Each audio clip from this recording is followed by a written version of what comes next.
नमस्कार विद्यार्थी मित्रों, आज दिनांक 5/10/2021 standard 10 science and technology paper first यामधील आपण केमिकल रिएक्शन्स पाहत होतो. त्यामध्ये endothermic and exothermic process and reactions हा भाग आज आपण पाहणार आहोत. तर पहा, heat is absorbed and given away in various process. काही प्रक्रियांमध्ये उष्णता ही शोषली जाते किंवा बाहेर टाकली जाते. मग accordingly process and reactions are classified as endothermic or exothermic. मग प्रक्रिया असो किंवा रासायनिक अभिक्रिया असो, या दोन्ही याच्यात विभागल्या जातात. एक म्हणजे इंडोथर्मिक आणि दुसरी म्हणजे एक्झोथर्मिक. इंडोथर्मिक म्हणजे काय, तर उष्माग्राही.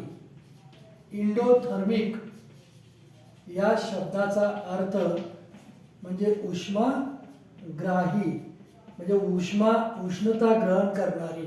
आणि एक्झोथर्मिक या शब्दाचा अर्थ आहे उष्मादायी, बाहेर टाकते उष्णता. मग यामध्ये पहा, इंडोथर्मिक अँड एक्झोथर्मिक प्रोसेस बघूया अगोदर. म्हणजेच उष्मादायी आणि उष्माग्राही प्रक्रिया कोणकोणत्या आहेत त्याचे उदाहरण बघूया आपण. Heat from outside is absorbed during some physical changes. For example, melting of ice. ज्यावेळेस बर्फ वितळत असतो त्यावेळेला तो बर्फ या सराउंडिंगमधून उष्णता ग्रहण करून, या वातावरणातील उष्णता ग्रहण करून वितळत असतो. म्हणजे हा उष्माग्राही प्रोसेस आहे. आणि दुसरी पहा, dissolution of potassium nitrate in water, therefore these are endothermic process. आता पोटॅशियम नायट्रेटचं सोल्युशन तयार करताना, द्रावण तयार करताना काय केलं जातं, तर या वातावरणातून उष्णता शोषली जाते. म्हणजे ह्या सर्व प्रक्रिया ज्या आहेत या दोन्ही पण या इंडोथर्मिक प्रोसेस आहे. इंडोथर्मिक म्हणजे उष्माग्राही, उष्माग्रहण करणाऱ्या प्रक्रिया आहे. On the other hand, heat is given away during some physical changes. For example, formation of ice from water. पाण्यापासून बर्फ तयार होताना काय केलं जातं, तर पाण्यातली उष्णता बाहेर सोडली जाते आणि त्याचा बर्फ बनतो. म्हणजे पाण्याची उष्णता काढून घेतली जाते. म्हणजेच ही उष्मादायी आहे, बाहेर पडते उष्णता. म्हणजे ही एक्झोथर्मिक प्रोसेस आहे. अजून एक उदाहरण पहा, dissolution of sodium hydroxide. Sodium हायड्रॉक्साईडचं द्रावण तयार करताना, पाण्यामधील द्रावण तयार करताना, therefore these are exothermic process. पहा, सोडियम हायड्रॉक्साईड हे पाण्यात विरघळत असताना त्या द्रावणामध्ये हीट निर्माण होते आणि ती बाहेर टाकली जाते. म्हणून ह्याला सुद्धा एक्झोथर्मिक प्रोसेस असं म्हणतात. In the process of dilution of concentrated sulphuric acid with water. पहा, कॉन्सन्ट्रेटेड सल्फ्युरिक ॲसिड हे आपल्याला डायल्यूट करायचं आहे, विरल करायचं आहे, त्याचं कॉन्सन्ट्रेशन कमी करायचं आहे. म्हणजेच काय करतो आपण, very large amount of heat is liberated, in the process of dilution of concentrated sulphuric acid with water, very large amount of heat is liberated. तर उष्णता यामधून बाहेर पडते ज्यावेळेस सल्फ्युरिक ॲसिड हे डायल्यूट करत असताना. As a result, water gets evaporated instantaneously. आणि यामध्ये परिणाम काय होतो, तर पाणी हे काय होतं, इन्स्टंटली हीट होतं आणि वाफ होते. If it is poured into the concentrated sulphuric acid which may cause an accident. जर का तुम्ही कॉन्सन्ट्रेटेड सल्फ्युरिक ॲसिडमध्ये पाणी ओतायला गेला तर त्यापासून ॲक्सिडेंट घडू शकतो, धोका घडू शकतो. ते गरम पाणी फेकल्यामुळे ॲसिडवर ते गरम होऊन अंगावर येण्याची भीती असते आणि भाजण्याची भीती असते. म्हणजेच या रिॲक्शनमध्ये उष्णता बाहेर सोडली जाते वातावरणात. To avoid this required amount of water is taken in a glass container and small quantity of concentrated sulphuric acid at a time is added with stirring. आता कॉन्सन्ट्रेटेड सल्फ्युरिक ॲसिड जर आपल्याला विरल करायचं असेल, तीव्र ॲसिड हे dilute करायचं असेल तर काय करायचं, तर अगोदर भांड्यात पाणी घ्यायचं आणि त्या भांड्यातल्या पाण्यामध्ये हळूहळू सल्फ्युरिक ॲसिड मिसळायचं आणि ते द्रावण ढवळायचं. To avoid this required amount of water is taken in a glass container. पाहिजे तेवढं कंटेनरमध्ये पाणी घ्यायचं and small quantity of concentrated sulphuric acid at a time is added with stirring. आणि जेवढं पाहिजे तेवढं कॉन्सन्ट्रेटेड सल्फ्युरिक ॲसिड त्यात ओतायचं आणि ढवळायचं. Therefore only a small amount of heat is liberated at a time. मग अशा वेळेस एक स्मॉल अमाऊंट ऑफ हीट बाहेर पडते. To carry out endothermic and exothermic process. पाहूया मग ट्राय धिस ॲपरेटस आहे पहा. 2 plastic bottles, measuring cylinder, thermometer etc. हे साहित्य आहे. आता केमिकल्स काय काय आहे पहा. Potassium nitrate, sodium hydroxide and water. एवढं हे साहित्य आहे.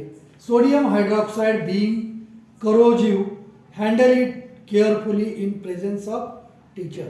सोडियम हायड्रॉक्साईड हे काय आहे, करोजिव्ह आहे, म्हणजे हाताने स्पर्श केला तर ते भाजू शकतं, म्हणून हे शिक्षकांच्या उपस्थितीत हे करा.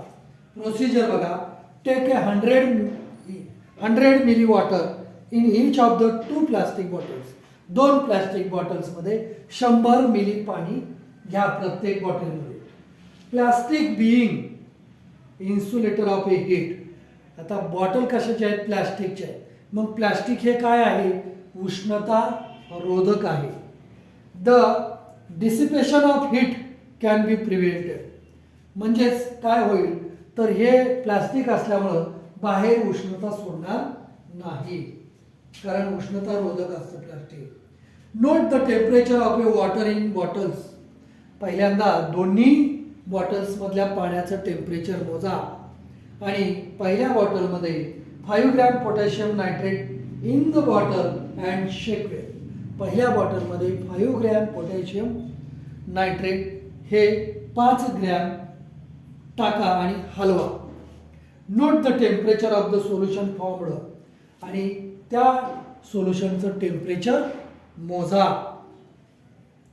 तर ते टेम्परेचर काय झालं असेल, कमी झालं असेल. मग त्या द्रावणाचं टेम्परेचर कमी झाल्यामुळं ते वातावरणातील उष्णता काय करून घेतील, शोषून घेतील. म्हणजे ही काय झाली, उष्माग्राही इंडोथर्मिक प्रोसेस झाली. आता पहा. Put 5 gram sodium hydroxide NaOH in the other bottle. आता 5 ग्रॅम सोडियम हायड्रॉक्साईड हे दुसऱ्या बॉटलमध्ये टाका आणि शेक वेल द बॉटल. आणि ती बॉटल चांगली हलवा आणि तिचं टेम्परेचर मोजा. तर त्या द्रावणाचं टेम्परेचर हे वाढलेलं असतं आणि वातावरणापेक्षा ते टेम्परेचर वाढलेलं असतं, त्यामुळं त्या द्रावणातून उष्णता वातावरण शोषून घेतं, म्हणजे वातावरणात उष्णता सोडली जाते. मग त्या प्रोसेसला एक्झोथर्मिक प्रोसेस असं म्हणतात.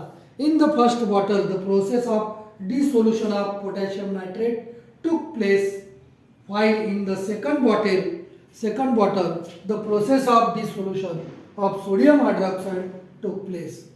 As per your observation, which one is exothermic process and which is an endothermic process? Exothermic process कोणती असेल, तर सोडियम हायड्रॉक्साईडचं द्रावण. आणि इंडोथर्मिक प्रोसेस कोणती असेल, तर पोटॅशियम नायट्रेटचं द्रावण. During the process of the dissolution of KNO3 in water, heat from the surroundings is absorbed ज्या वेळेस पोटॅशियम नायट्रेटचं द्रावण तयार होतं त्यावेळेस त्या द्रावणाचं तापमान कमी होतं, सराउंडिंगचं तापमान जादा असतं, मग सराउंडिंगमधली उष्णता ते द्रावण शोषून घेतं.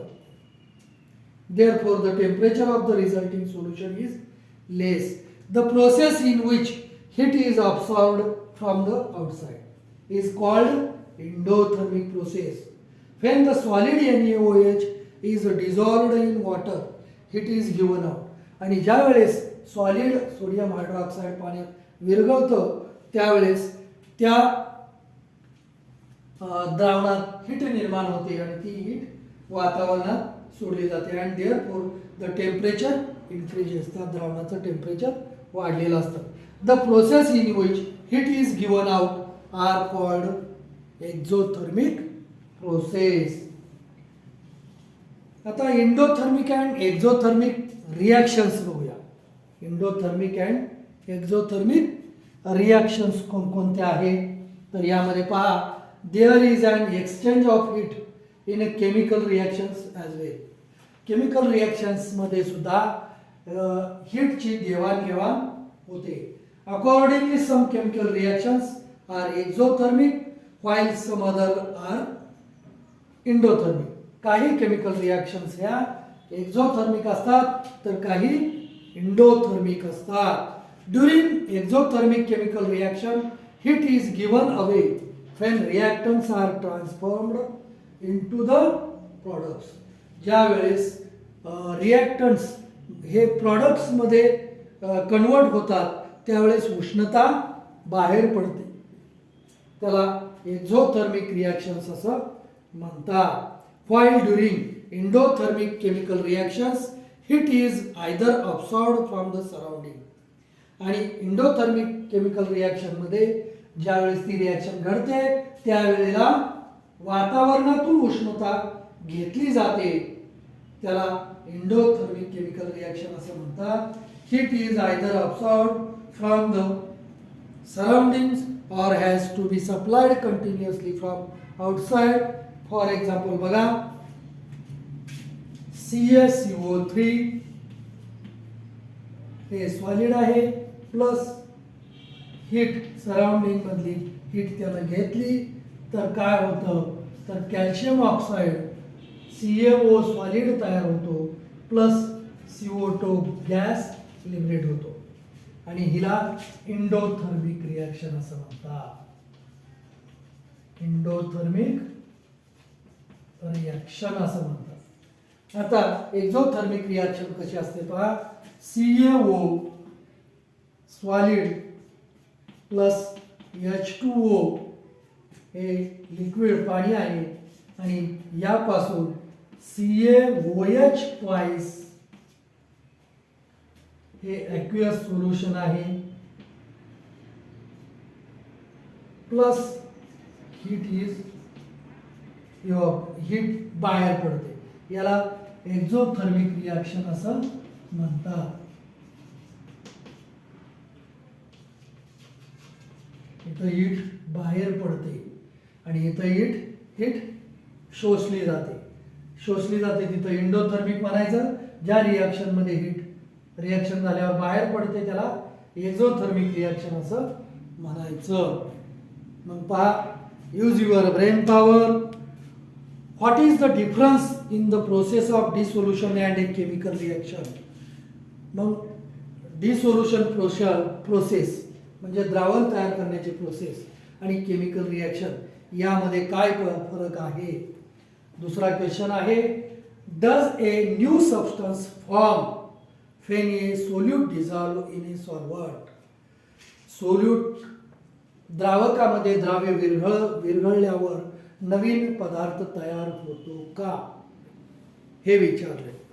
मग आज आपण एंडोथर्मिक आणि एक्झोथर्मिक रिॲक्शन्स आणि प्रोसेस म्हणजे काय आहेत हे पाहिलं. मग आजचा जो होमवर्क आहे तो होमवर्क काय आहे पहा. Distinguish between endothermic and exothermic reaction and give on the examples on it. या एंडोथर्मिक रिॲक्शन आणि एक्झोथर्मिक रिॲक्शन मधील फरक स्पष्ट करा आणि त्यावरील एक उदाहरण पण द्या. धन्यवाद. आज आपण इथेच थांबूया.